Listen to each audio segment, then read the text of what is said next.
Hey guys, welcome to the Liberal Hive Mind, a channel solely focused on exposing the abundant hypocrisy of the left. Alright guys, so I'm seeing a whole lot of dooming, a whole lot of chicken littling. The sky is falling. Kamala Harris is now the opponent, and all of a sudden Republicans are running scared. Am I seriously witnessing this? Now I know there's been a couple polls that have dropped that Democrats ran wild with on Twitter, but are we really not looking at the big picture? Are we really going to have this much of a panic attack because of one or two polls that aren't even really what Democrats are making them out to be? This is my message to all the dooming and panicking and all the "see, I told you we should have went with Ron DeSantis" that I'm seeing on Twitter. Hold your freaking horses, take a deep breath. I'd really like to let you guys know that almost nothing has changed. Let's try to break through all the hysteria and just focus on the clear facts on what we're actually seeing here. We got some stuff to get into, so let's roll the tape. Alright folks, so we're going to start off with this. Why are we all pretending as if the moment Joe Biden announced that Kamala Harris would be replacing him, that everything changed? Because I'm pretty sure nothing's changed. I'm pretty sure this dude right over here, this Michigan auto worker, represents how most people are feeling. We did run into plenty of fervent Trump supporters who say the new challenger has only made them more enthused about the former president. Does Kamala Harris getting in the race change the equation at all for either of you? Change it, it ruins it. If she gets in, we're done. So Done with what? America's done for. Does it change anything? Is everything now better? Are the Democrats now forgiven for their destruction of the American nation? No, it makes it worse. Obviously. Everybody wants to pretend as if the only problem with the Biden-Harris administration was Joe Biden's age. Honestly, that was the least of the problems. The problem was the priorities, the legislation, the track record on certain issues like the southern border and others, the foreign policy failures. Does Kamala Harris now magically fix all of that? Does it all just poof go away? No, of course not. She is complicit, and everybody knows it. I was just talking about Joe Biden's age. Well, even on the issue of Joe Biden's health, Kamala Harris was obviously complicit, and everybody knows that. There's a poll that's suggesting 92% believe that Kamala Harris was involved in Biden health cover-up. Nobody's forgotten anything, and this fake, totally manufactured Kamala hype doesn't actually exist, and Republicans shouldn't be panicking. In fact, even CNN admits that. Thing to keep in mind, I think there's all this talk of all this Harris momentum.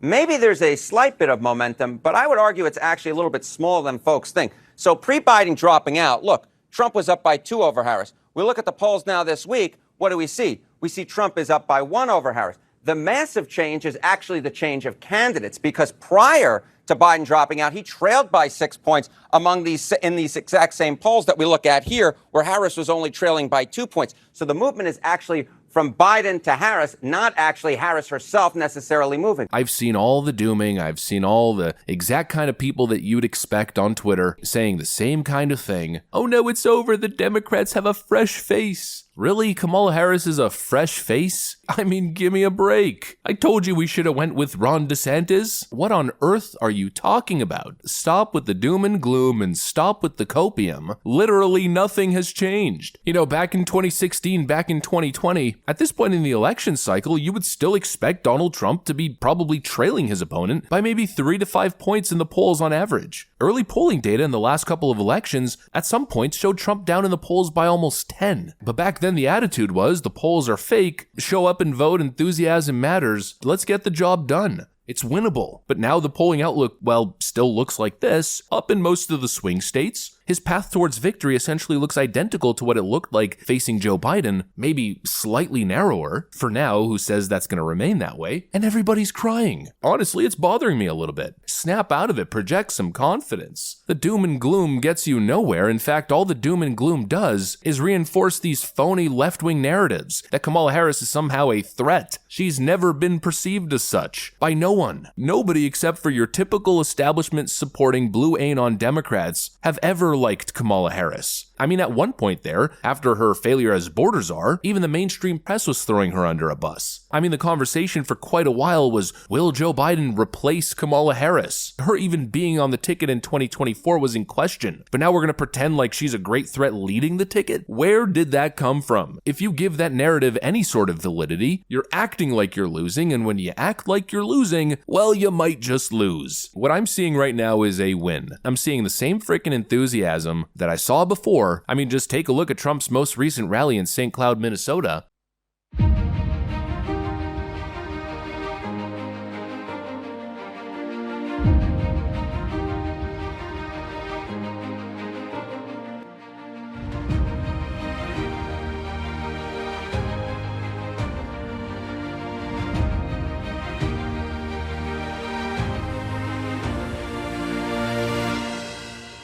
Then, of course, Trump walks on stage doing something beyond epic, walking out on stage to 50 Cent's Many Men. The next president of the United States, Donald J.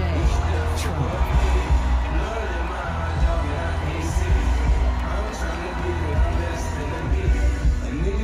Arguably one of the most badass moments in American politics. Although, of course, Trump will never beat himself after that fight, fight, fight moment. You know, the enthusiasm is still there, the viral moments are still hitting, the cultural shift is still happening. Let's not allow this totally contrived, phony media propaganda push to blur our vision. Enough with the infighting and all the insecure nonsense, I mean, for Pete's sakes. Just to make another point about Republican dooming, I'm seeing the same thing with J.D. Vance. Oh, J.D. Vance is gonna take Donald Trump down because he said something about Mountain Dew and something about cat ladies. What are we talking about? The Democrats are running a literal communist that bailed violent rioters out of prison, who's pushing a platform of equity, increased taxes, banning fracking, open borders, sanctuary cities, no bail cash reform. They're running a literal far-left communist, and we're talking about J.D. Vance's Mountain Dew comments and him making a point about how the Democrats are destroying the family. It's all so ridiculous. Not to mention this supposing,